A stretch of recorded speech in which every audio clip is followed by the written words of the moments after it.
Olá pessoal, tudo bem? Professor Pitt divulgando mais uma aula de Física Básica direcionada para o ensino médio. O nosso tópico de trabalho hoje, ele refere-se ao campo elétrico. Extremamente importante para você compreender melhor a parte da eletrostática e posteriormente os conceitos iniciais de eletrodinâmica.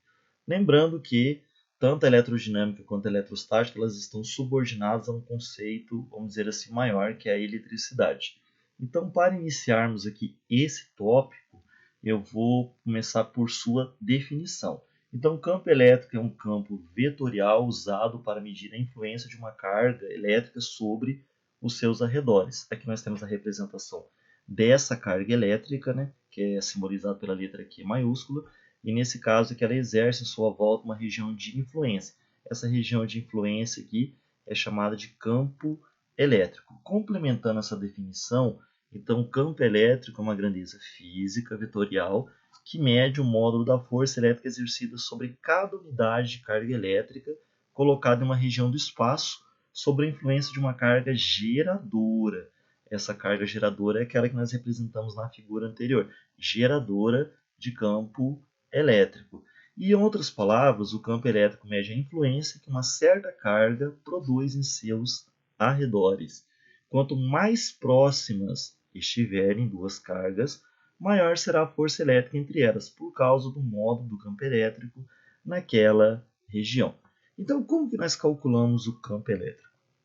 Então, para calcularmos o campo elétrico produzido por cargas pontuais, cujas dimensões, essa palavra pontuais, significa que cujas dimensões da mesma são desprezíveis, dispostas, nesse caso aqui no vácuo, podemos utilizar a seguinte equação. O E, que representa o campo elétrico, nesse caso aqui, que é uma grandeza física vetorial, é igual ao K, que representa a constante eletrostática, o Q, que representa a carga geradora nesse caso, e sobre D elevado ao quadrado. O que nós podemos aqui analisar? Então, para que a unidade, nesse caso aqui, do campo elétrico esteja definida no Sistema Internacional de Unidades, é necessário que as outras grandezas da equação também estejam. Então, as legendas abaixo, né, elas mostram quais são os termos da equação do campo elétrico e as suas unidades no SI. Então, quais são as legendas? O E representa o módulo do campo elétrico, é dado em Newton por Coulomb ou Volt por metro. O Qzão, que é o Q maiúsculo nesse caso aqui, né? Carga geradora do campo elétrico, que é dado em coulombs, que é simbolizado pela letra C.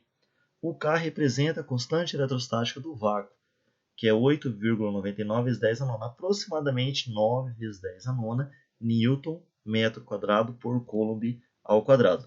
O D representa a distância do ponto até a carga geradora, que será dado em metros, simbolizado pela letra M. Como que nós vamos analisar o campo elétrico e força elétrica? Então, toda carga elétrica ela apresenta seu próprio campo elétrico. No entanto, para que surja a força elétrica, é necessário que o campo elétrico de pelo menos duas cargas interajam. Então, a resultante vetorial dos campos elétricos de cada uma das cargas dita, nesse caso, para qual direção e sentido surgirá a força sobre as cargas, em posições nas quais o campo elétrico resultante é nulo. Por exemplo, não é possível que haja força elétrica. Daí nós temos aqui essa complementação, então, em relação que pode ser uma relação que pode ser estabelecida entre o campo elétrico e a força elétrica é dada pela seguinte equação. O E, essa aqui é a relação entre campo elétrico e força elétrica, então o E ele vai ser igual a F sobre Q. Nesse caso aqui, o E representa o campo elétrico, o F a força elétrica, e esse Qzinho a carga de prova, conforme as nossas legendas aqui. O E representa novamente o campo elétrico, né? Fazendo um retorno à mesma simbologia, é dado em Newton por Coulomb ou Volt por metro. O F representa a força elétrica dada em Newton. o Qzinho, carga elétrica de prova, que é dada em coulombs, e na equação então mostrada anteriormente, o F é o módulo da força elétrica que pode ser calculado também com base na lei de Coulomb, conforme nós vimos na aula anterior. Daí, como que nós vamos estabelecer aqui ou definir a direção e sentido do vetor campo elétrico? Então, o campo elétrico das cargas positivas sempre deve apontar para fora das cargas, na direção do seu raio, enquanto o campo elétrico das cargas negativas deve apontar para dentro, dela, na direção também do seu raio. Então, nós temos aqui essa exemplificação, nessas representações aqui. Então, nós temos a carga positiva, o campo elétrico dela aponta para fora. Da carga elétrica negativa, o campo elétrico aponta para dentro. Daí, para facilitar a visualização do campo elétrico, desenhamos linhas cujas direções são tangentes e sempre indicam a direção e o sentido do campo elétrico. Essas linhas são chamadas linhas de força e aqui nós temos a representação delas. Carga positiva, as linhas de campo são direcionadas para fora. Cargas negativas, as linhas de campo são direcionadas para dentro. E como que nós vamos definir a atração e a repulsão elétrica nesse caso aqui? Então, elas vão depender do sinal das cargas elétricas envolvidas. Então, as cargas de mesmo sinal sofrem repulsão elétrica, ao passo que cargas de sinais diferentes sofrem atração. Observe as figuras que mostram as linhas de campo entre cargas elétricas.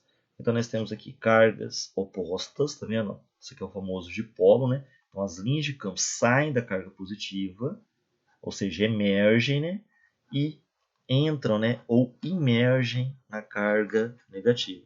Nesse caso aqui, como as cargas são de sinais opostos, a força elétrica que uma exercerá sobre a outra será de atração.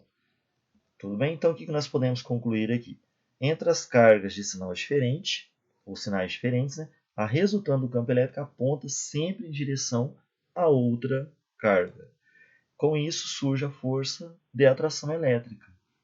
Quando você tem cargas de sinais iguais, que nem nesse caso que você tem uma positiva, você terem até um afastamento, uma repulsão entre as linhas de campo aqui, essa representada nessa figura aqui. Então, o que nós podemos concluir daquela figura anterior?